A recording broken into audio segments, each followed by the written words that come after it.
This is where it all started for me. My interest in GTFO's lore and my dive into the abyss of questions. What are these creatures? Where did they come from?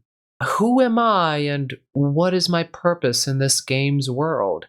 Will I ever escape and see sunlight in the surface again? Or do I even want to escape from this place? And most importantly of all, where the heck is Zone 97?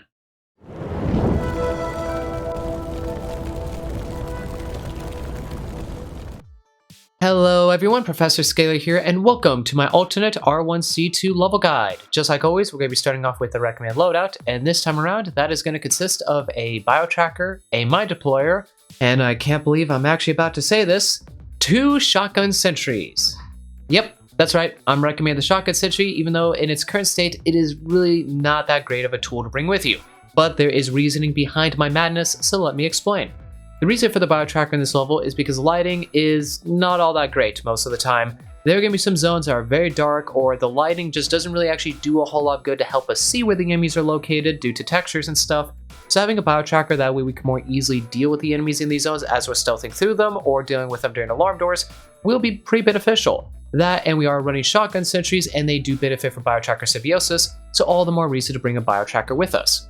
When it comes to the mine deployer, we're going to be using this during every single one of the alarm doors. Every alarm will have multiple doors that we can shut and mine, that way enemies take longer to get to us, and once they break down the door, mine goes boom, and most of them fall to the floor dead.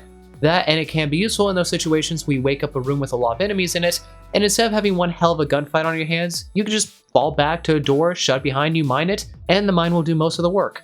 Just make sure that if you find yourself doing this, that you don't accidentally use a door that you needed to preserve for an alarm door later on.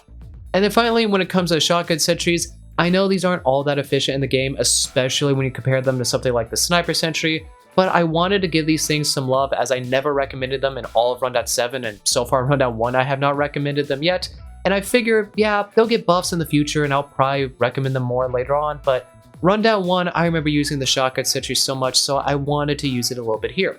And overall, in this level, even though they're not the most efficient sentries to use, they are actually pretty decent. They do decent work against chargers, which are an enemy you'll be seeing quite a bit of in this level, and due to the tile sets and just ladders and staircases and such, you can actually make shotgun sentries work pretty darn well, especially with biotracker symbiosis. And even though they aren't the most efficient when it comes to tool refill, there's a lot of tool refill in this level, so much that honestly you probably won't make your way through all of it if you're not having that bad of a run. So I figured, hey, let's give the shotgun sentry some love and actually use them here. Just be aware that they are not the best way, especially when they're not positioned effectively. So if you're somebody who ends up waking up rooms over and over again by accident and you like to fall back and plop down your sentries, do keep in mind that the shotgun sentries, due to their not so great aim, will potentially go through a lot of tool refill if you are not careful with them. Dropping down into level, you'll see that your main objective is to collect 10 partial decoders, and there will be a total of 14 of them in this level. And from my experience, it looks like you'll have to go to every single one of the zones except for one of them in order to collect the 10 that you need. So starting off, we'll be inside Zone 91, and in here, there's not really anything I need to take note of. There will be some enemies, some resources, but towards the back end of it, you'll be able to find the security door to Zone 92, and this is going to be just a full team scan. Inside Zone 92, there are going to be a lot of enemies, strikers, shooters, probably a few giant strikers, as well as a scout that will be patrolling around, so be careful of them. There are some pretty important doors in this zone for an upcoming alarm, so do your best to make sure that most of them do not get broken down if things do go wrong. And as you make your way through, clearing out the enemies and gathering the resources, you'll be able to find 2 security doors, one to Zone 90 and one to Zone 93. And we're going to be heading to Zone 90 security door first, as this does have a Class 3 alarm tied to it, and in that zone there will be some partial decoders for us to collect. So let's take a look at a map overlay. As you can see with the overlay, there are 2 different locations that enemies can spawn from, and before any of you say, yes, that spawn to the east is actually 3 rooms away. Not sure why that's a 3-room away spawn when the one to the south is only 2, but hey, I'm not going to complain. It actually makes the alarm door a little bit easier for us, as there are extra doors the enemies have to break down to get to us. As for your setup, you're just going to want to make sure that you mine these 3 doors right here, as these are the only doors they could potentially break down to actually get into the room. And when it comes to your shotgun sentries, you're just going to want to place one somewhere in the corridors to the east, facing towards the door that you mined, and then one near one of the 2 southern doors that you mined, and that should be good. You could place them down sort of similar to how you see my team doing, or maybe reposition them a little bit. It's completely up to you and your team. Just keep in mind that shotgun sentries do have a fairly high rate of fire, although they're not all that accurate, so having it a little bit closer to where they're coming from, that way as soon as it locks onto them and it shoots, it'll actually hit most of its pellets, will make them work a bit more efficiently, but I wouldn't stress out too much about it. Like I said earlier, there is a lot of tool refill in this level, so not putting them in the absolute most efficient location isn't going to really hurt you in the long run. But as you get to work on the scans and the enemies come after you, deal with anything that makes it past, and once everything is dead and all the scans are finished, go back out, collect any mines that did not go off, get your sentries, and then you can head into Zone 90. And inside Zone 90, like I said, there are going to be some partial decoders for you to collect, as well as an enemy you might not have seen before, and that would be the Chargers. Which Chargers aren't really all that difficult. Just think of a regular striker, but a little bit more powerful. A fully charged hit to the back and the spinal column area with a spear or a sledgehammer will one-shot them. If you're running a bat or a knife though, you are going to have to do multiple hits from behind to kill them, so just be a little bit cautious of that. But go throughout this room, collect the resources, get the partial decoders, and once you have all that, you can head back out into Zone 92 and then head to the far eastern side to the security door to Zone 93. This door is just a full team scan, so you can open it up, no problem. Inside Zone 93, there are going to be more resources, there are going to be more chargers as well. The room layout is almost the exact same as the one inside Zone 90, so this should look pretty familiar to you. And as you make your way to the far eastern side of Zone 93, you'll find a security door to Zone 94. And this is also going to have a Class 3 alarm tied to it, so let's take a look at another map overlay. As you can see with this map, there's only one location that enemies can spawn from, and the enemies during this alarm door are actually only going to be chargers, so you're going to want to be a little bit careful of that. And there's a single door right here that you can make sure you shut and mine. And then when it comes to your shotgun sentries, you're just going to want to have them inside the room with you facing towards that door. My teammates placed them pretty close to the door because we want to experiment with it a bit, but we found that wasn't really the most efficient, so I would recommend that have the sentries at the bottom of the staircases facing up towards the door. That way once the door breaks open, the mine goes off, anything that does survive will have to go through the line of fire of one of the two sentries in order to get to you. But once your setup is good, you can activate the door, get to work on the scans, deal with any enemies that make it past the sentries, and once everything is done, just like before, go back, pick up your sentries, and you can head into Zone 94. Inside of Zone 94, you're going to be able to find some partial decoders, a fair amount of enemies, including a scout, so do be careful of them, and a color keycard that will give you access to the security door to Zone 96, which you're definitely going to want to grab, as Zone 96 will have more partial decoders inside of it. So go throughout all of Zone 94, take care of everything in here, and then you can head towards the southern end where you find that security door to Zone 96, plug the color keycard in, and then just do the full team scan that's tied to the door. Inside Zone 96, like I said, there will be some partial decoders for you to collect, but be a little bit careful, as every single enemy in here is either going to be a giant striker or a giant shooter. And I believe there's usually around 8 to 12 enemies in total, or at least that's what I've experienced during most of my runs. So if you're somebody who's not really the most comfortable trying to deal with giant strikers stealthily and you find yourself failing a lot and either getting backhanded by them or they just wake up the room, I recommend that you just sneak your way through. You don't have to kill any of the enemies in the zone. You could just simply grab the decoders as well as any resources you want and just leave afterwards. So if that's your preferred way of playing, by all means, go on ahead. But once you have everything from in there that you need, head back onto Zone 94, head to the far northern end of it, and there you'll find a security door to Zone 95, which is just going to have a full team scan tied to it. And inside Zone 95, not only will there be a few enemies waiting for you, there will be a lot of resources waiting for you. So much that if you're low on health, ammo, or tool refill, you really won't have to worry, as there are multiple packs, and I believe you can easily fill up pretty much everybody on your team, depending on how well you've been playing up to this point, of course.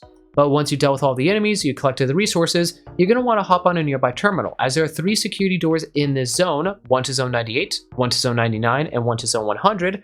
And Zone 100 is where you will ultimately have to go, as that is where your extraction scan will appear once you have collected all 10 partial decoders. The thing is though, the security door to Zone 100 is locked and requires a color keycard in order to open it up, and this keycard will be either in Zone 98 or Zone 99.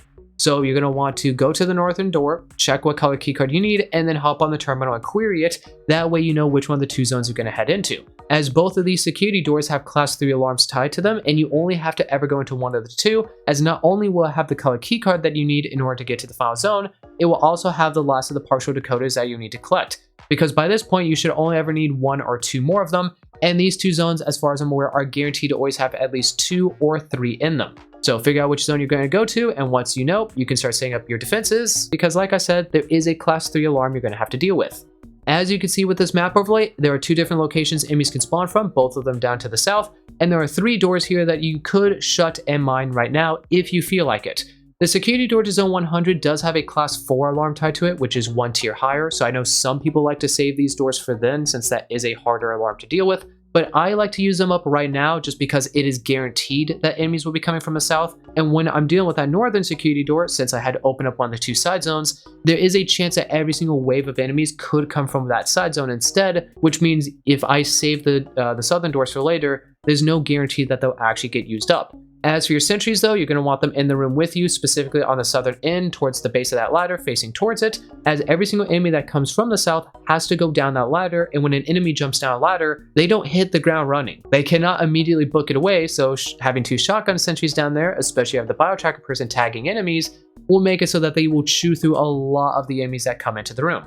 Just be careful of the shooters as they will stay up above and try to shoot you from afar, so sentries won't really do a whole lot about them.